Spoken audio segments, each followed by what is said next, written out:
Temos um caso bastante especial, é o caso de Bartolomeu. O caso de Bartolomeu é um caso curioso. Bartolomeu era um pescador da cidade de Dalmanuta. Bartolomeu vivia numa família bastante conturbada. Os seus irmãos não tinham nenhuma afinidade com ele, nem mesmo o seu genitor gostava muito dele. E Bartolomeu era uma pessoa muito triste, muito depressiva. Dessas pessoas que sempre acham que estão perdendo, são irritados, acham que todo mundo está dando prejuízo nele. Era alguém inconformado com a sua situação de pobreza, inconformado com o progresso daquelas pessoas que ele achava que eram ímpios, que não deveriam ter prosperidade. Então, Bartolomeu estava meio que sem lugar no mundo. O seu desejo central, na verdade, isso fica revelado no capítulo 8 do livro Boa Nova, chamado Bom Ânimo. O desejo central de Bartolomeu era alcançar a prosperidade. Ele não se conformava. Bartolomeu, psicologicamente, nos lembra aquele espírito que, numa encarnação anterior, teve muitas facilidades materiais e vem numa encarnação com pouquíssimos recursos. Então, esse espírito fica muito entristecido e com uma alta dose de revolta no coração. Ele não consegue se relacionar, ele está sempre incomodado, nada é suficiente, ninguém gosta dele, e ele assume uma atitude então que vai se fechando, quanto mais ele se fecha, mais as pessoas se afastam dele, mais o isolam e gera-se um ciclo vicioso de solidão, de tristeza, de depressão, e a pessoa vai entrando num caminho sem volta. Esse era o perfil de Bartolomeu. E ele então procura Jesus e começa a falar do crime, que o crime está se alastrando no mundo, que a maldade está crescendo, que está numa crise, que a moeda na Galileia estava fraca, que os governantes romanos não estavam exercendo o seu mandato, estava tudo ruim. Pintou aquele quadro de tempestade, aquele quadro fechado, um tempo sombrio. E Jesus ouve Bartolomeu, que estava quase chorando, cita-o brandamente, e fala com serenidade para Bartolomeu. A nossa doutrina, entretanto, Bartolomeu, é a do Evangelho, ou Boa Nova.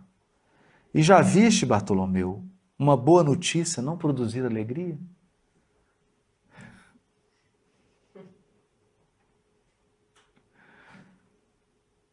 Fazes bem, conservando a tua esperança em face dos novos ensinamentos, mas não quero senão acender o bom ânimo no espírito dos meus discípulos. Se já tive a ocasião de ensinar que o meu reino ainda não é deste mundo, isso não quer dizer que eu menospreze o trabalho de estendê-lo um dia aos corações que mourejam na terra. Achas, então, que eu teria vindo a este mundo sem essa certeza confortadora? Olha o que Jesus está dizendo para ele. Bartolomeu, você acha que eu teria vindo ao mundo se eu não tivesse a certeza que a terra vai se transformar em um paraíso? Você acha que eu teria vindo sem essa certeza?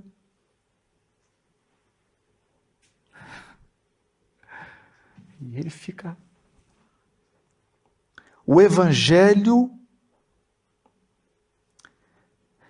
terá de florescer primeiramente na alma das criaturas, antes de frutificar para o espírito dos povos.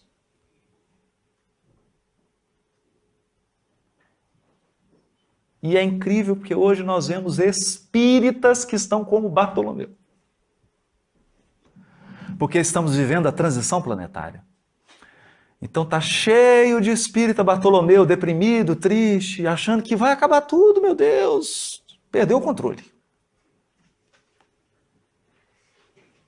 Existem só 100 bilhões de sistemas solares na nossa galáxia. Só. E só existem 200 bilhões de galáxias, mas Deus perdeu o controle nesse planetinha. Nesse universo gigantesco, aqui no planeta Terra, perdeu o controle. Está fora do planejamento. Então, algum encarnado vai ter que resolver para Deus. E ensinar para o Criador como é que faz. Porque, afinal de contas, nunca nenhum planeta, nas 200 bilhões de galáxias, passou pela transição planetária. É uma experiência nova para Deus. É o primeiro planeta em transição no universo infinito, desde que Deus criou, que é desde sempre. Entendem? É o olhar Bartolomeu. Então, Jesus diz, o Evangelho tem que florescer primeiro nas almas, para depois frutificar no espírito das nações. Nós não veremos Evangelho nas coletividades, nas nações, enquanto as almas não forem evangelizadas. É por isso que o nosso trabalho é de evangelização de corações, não de multidões.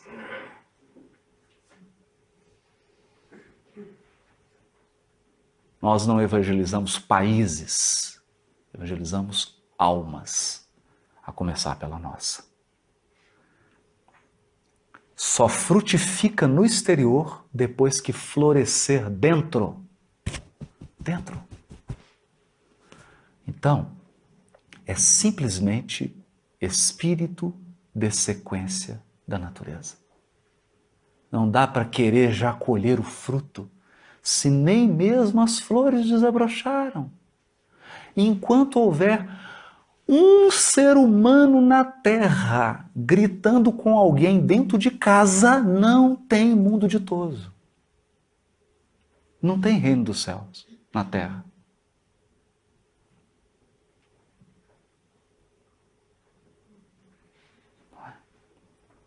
Enquanto houver um ser humano no planeta que não conseguir ser 100% honesto nos menores gestos da sua vida, no uso do papel higiênico num banheiro público que ele está sozinho,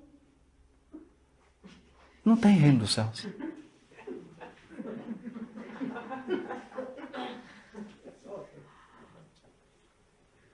Porque o reino dos céus não é um decreto de políticos da terra. O reino dos céus é um patamar espiritual a ser atingido por cada um de nós.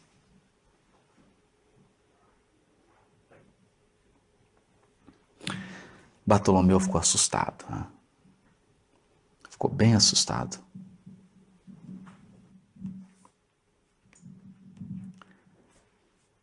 E Jesus continuou. Mas falou para ele: venho de meu Pai. A fala de Jesus é tão forte, né? Venho de meu Pai, cheio de fortaleza e confiança.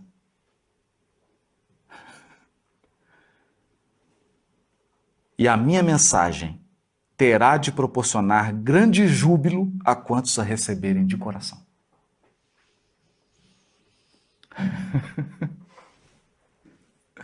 É? E depois disso ele foi crucificado, e já se passaram 2000 anos, e ele está cheio de fortaleza de consciência. São 2000 anos. Porque são 2000 anos. Quantos anos os dinossauros andaram sobre a Terra? E o Cristo esperou até que tudo fosse resolvido. Até poder aparecer a primeira espécie humana, o primeiro modelo físico de corpo da espécie humana. Quantos bilhões de anos? Foram aguardado. Um Homo sapiens com condições de pensar tem mais ou menos 200 mil anos. 200 mil anos. Isso não é nada. Nada. Isso é um segundo. E nós já estamos sem esperança. Perdendo o bom ânimo. Nós estamos perdendo o bom ânimo por causa das dificuldades dos últimos 10 mil anos. 5 mil anos. Ou pelas dificuldades que ainda enfrentaremos por alguns séculos.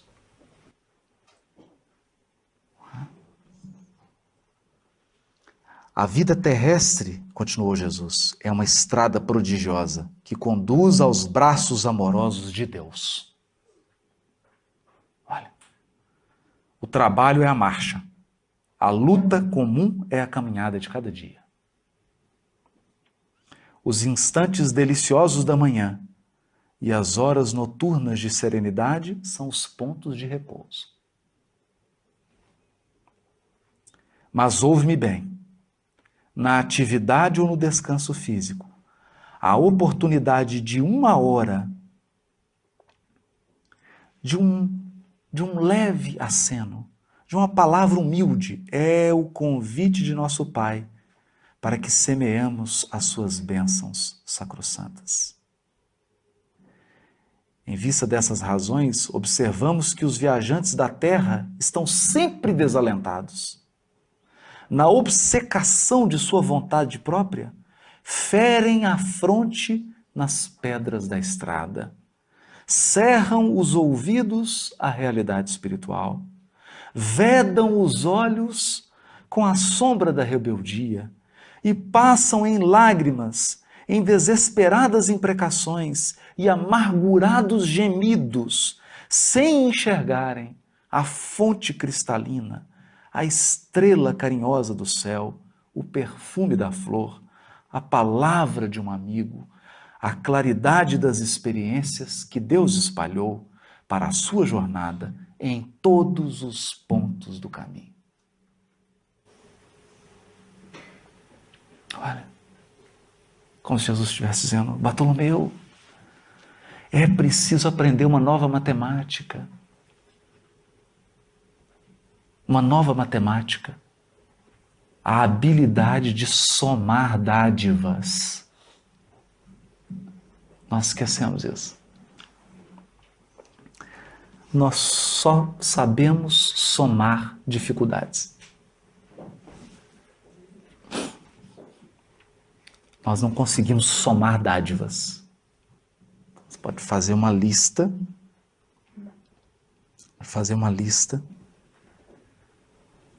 De tudo de bom que você tem na sua vida e de tudo de ruim. Vai ver que, invariavelmente, a lista das coisas boas são maiores que as coisas ruins. Com certeza. É porque não dá para ter tudo. Não dá para ter tudo.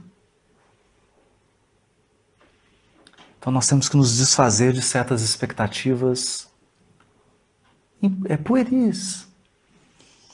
É o que Jesus dizia para ele. Mestre, os vossos esclarecimentos dissipam os meus pesares, mas o Evangelho exige de nós fortaleza permanente?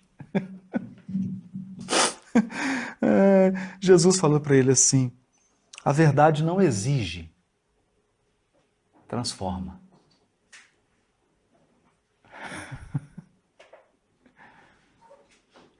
A verdade não exige, transforma. O Evangelho não poderia reclamar estados especiais dos seus discípulos. Porém, é preciso considerar que a alegria, a coragem e a esperança devem ser traços constantes das atividades do cristão em cada dia. Traços constantes. A alegria, a coragem e a esperança. Por que nos firmarmos no pesadelo de uma hora, se conhecemos a realidade gloriosa da eternidade com nosso Pai?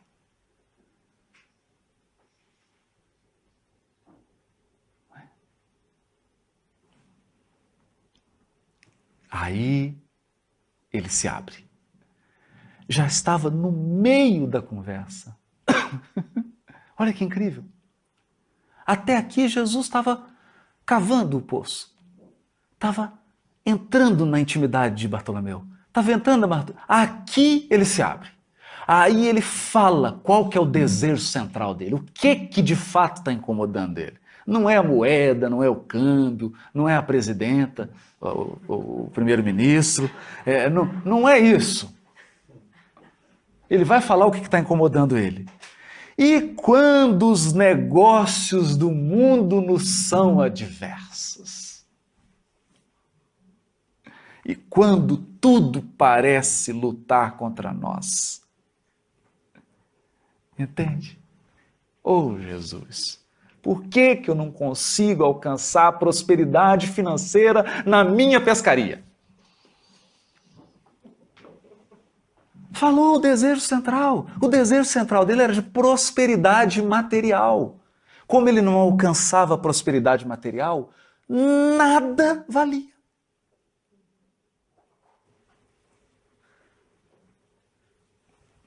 Nada valia. E aí ele se transformava num turrão, de cara fechada, mal-humorado, triste, dessas pessoas que a gente chama que são coveiros, porque é a pessoa que você chega perto dela, 3 segundos depois você já está com vontade de chorar e fazer um velório.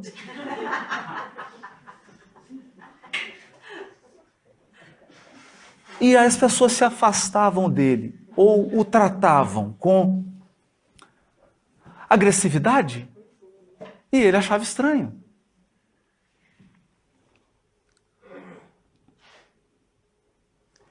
Jesus, todavia, como se percebesse inteiramente a finalidade de suas perguntas, esclareceu com bondade. Ou seja, Jesus sabia qual era o desejo central de Bartolomeu.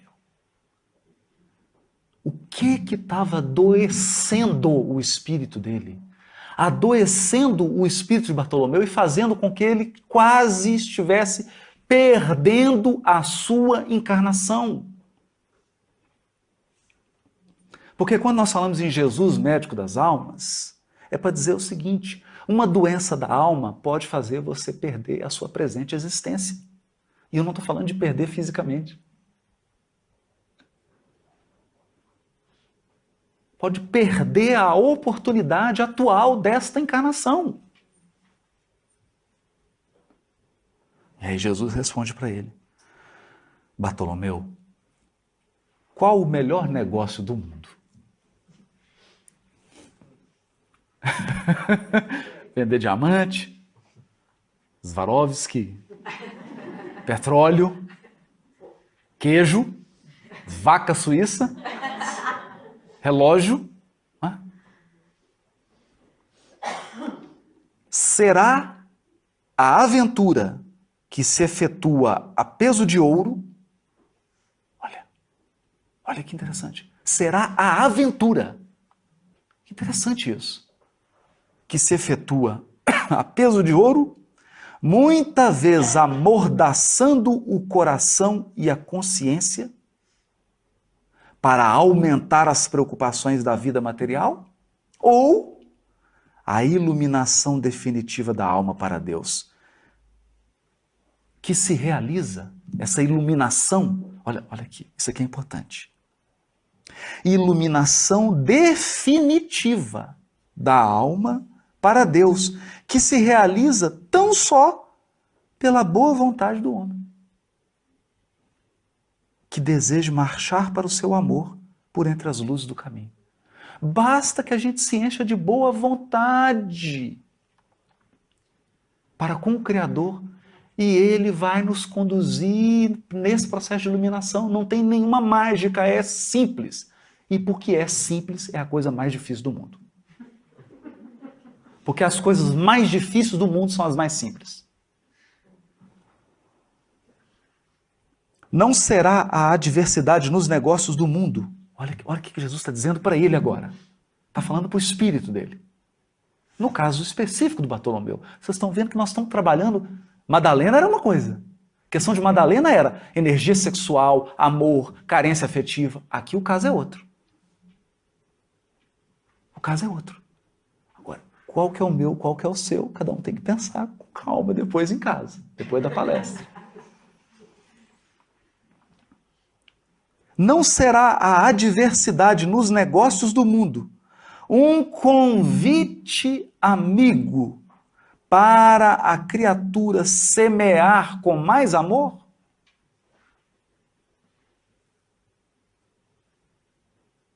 Porque se eu estou colhendo a adversidade, é porque a minha semeadura não foi boa. Então, se em alguma área da minha vida a resposta que eu estou obtendo da vida é a adversidade, não será esse um convite para eu aprender a semear? Então, se a minha adversidade é na relação afetiva, conjugal, não será um convite para eu semear mais amor?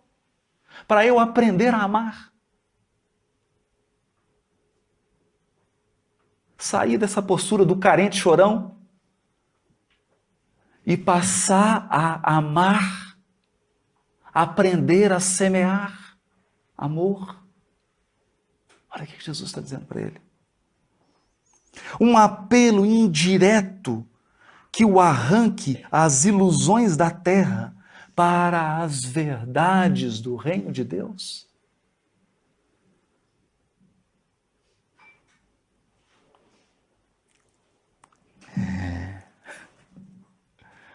Aí ele tentou a última, né? Ele falou assim, mas já estava tocado. Aqui ele já estava balançando.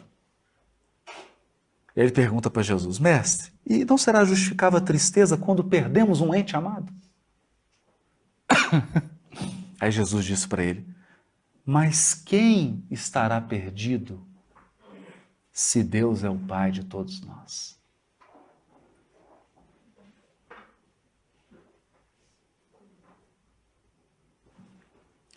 Se os que estão sepultados no lodo do crime hão de vislumbrar um dia a alvorada da redenção, por que lamentarmos em desespero o amigo que partiu ao chamado do Todo-Poderoso? A morte do corpo abre as portas de um mundo novo para a alma. Ninguém fica verdadeiramente órfão sobre a terra, como nenhum ser está abandonado, porque tudo é de Deus e todos somos seus filhos. Olha.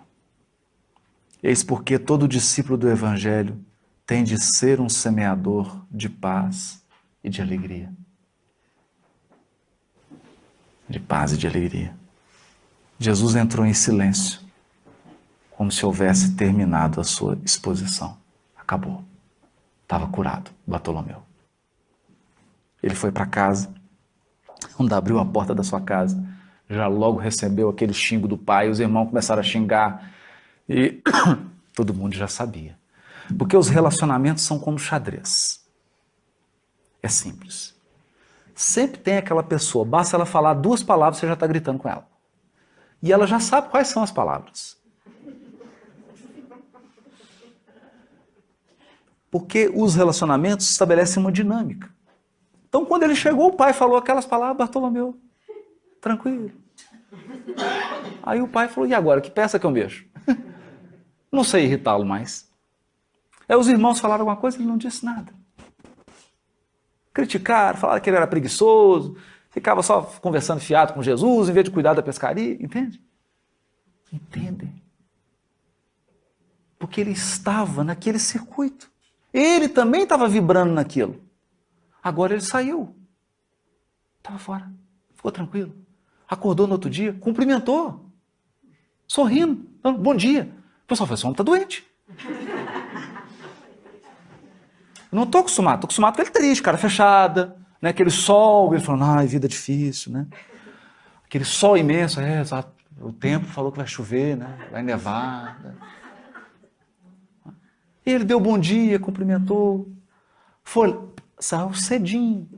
Pescou, trouxe os peixes. A hora que ele foi vender os peixes dele para os mercadores já estão esperando, né? Que ele era reclamão, brigava. Ele, nada. Nós vamos comprar por tanto. Perfeito, está aqui o peixe. Ele falou, não, esse homem está doente. Esse homem mudou. Né? O que aconteceu com esse homem? Mas, na verdade, Bartolomeu havia sido curado. E aí diz Humberto de Campos, aproximaram-se aquelas pessoas todas, e quando ele viu Bartolomeu alegre, sorrindo, pela primeira vez na vida, Bartolomeu bem-humorado, Jesus contou uma pequena parábola em homenagem a ele. Disse assim, o reino dos céus é semelhante a um tesouro que, oculto num campo, foi achado e escondido por um homem que, movido de gozo, vendeu tudo o que possuía e comprou aquele campo.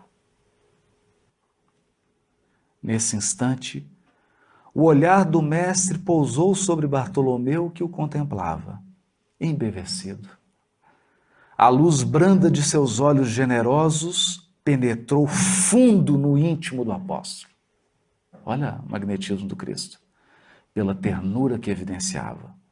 E o pescador humilde compreendeu a delicada alusão do ensinamento, experimentando a alma leve e satisfeita, depois de haver alijado todas as vaidades de que ainda não se desfizera, para adquirir o tesouro divino no campo infinito da vida.